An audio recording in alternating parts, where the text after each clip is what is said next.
on our way up, we need to remember singakhohlwa ukuthi uJehova ususe kuphi. Wathi umfundisi babe u10 ababephethwe amalepero. Kodwa out of 10 only one person owakwazi ukuba nenhliziyo grateful wahamba wayobonga. U9 wonke awubonganga. Wathi umfundisi ngiyathandaza ukuthi ungabi ku number 9 wabantu are not grateful when God has done things. Wathi umfundisi ngenze ukuthi iphupho lakhe ukafiki kulona. Nemoto ofisa ukuhamba ngayo awukahambi ngayo. Nomuzi ofuna ukuhlala kuona awukahlali kuona. Nemali ofuna ukuba nayo awukabi nayo.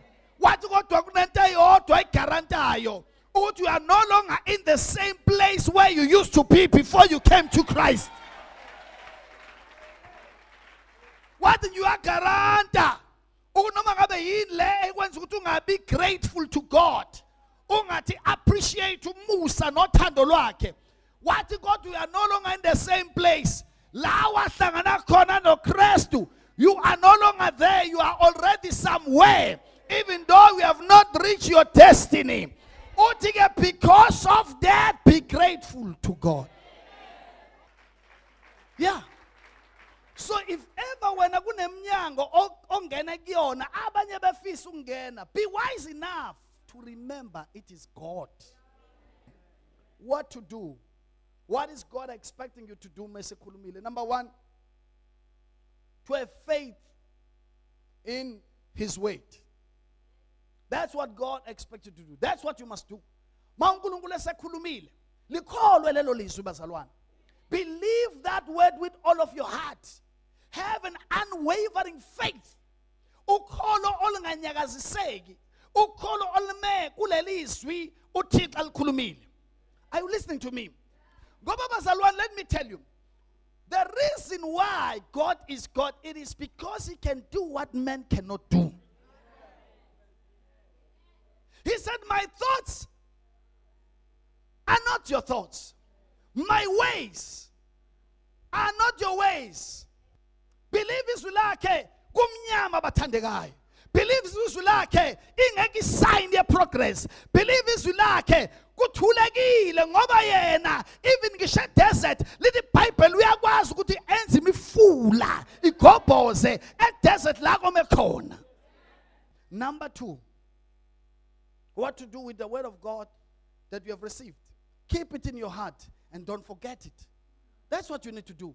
All these things are real. You have to keep them in your heart. Proverbs 3 verse number 1. My son, do not forget my teachings. Do not forget my teachings. The teachings you have received in your conference. Hang on to those teachings. Amen. Do not forget them. But keep my commands in your heart.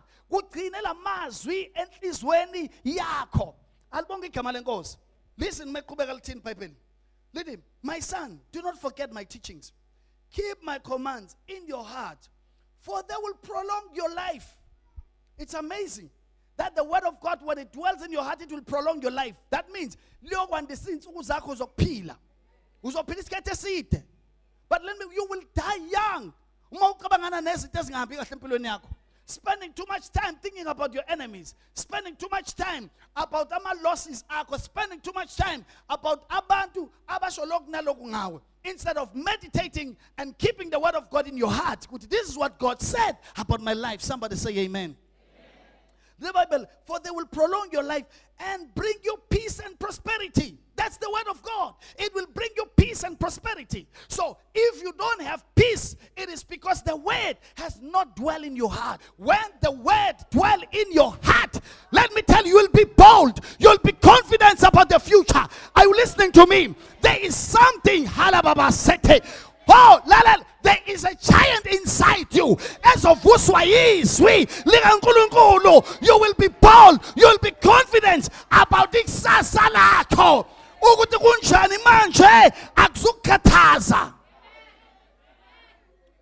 There'll be a giant inside you. Let giant but ivuswa ukudla izwi, ivuswa ukuthi uJehova utheni. Are you listening to me, bazalwane bami? So kunezinto othi uma uzikhulelwe ungazikhulumi zonke ngoba akusibo bonke will believe what you believe. Akusibo bonke abezwe izwi elizwe wena. Akusibo bonke who likes your destiny. Akusibo bonke who will celebrate what you celebrate. Akusibo bonke ababona ngamehlo kamoya njengoba ubona ngamehlo kamoya. Akusibo bonke abanale faith le onayo. Some of the things you better hide them and speak in the presence of God and say it's happening, it's happening, it's happening in Jesus' mighty name. Bese uyacheka uhlobo labantu okhuluma kubona. Siyakhohlwa ukuthi bonke eBhayibhelini bazalwane kwakubukeke ngathi isikhathi sesibadlule. But uJehova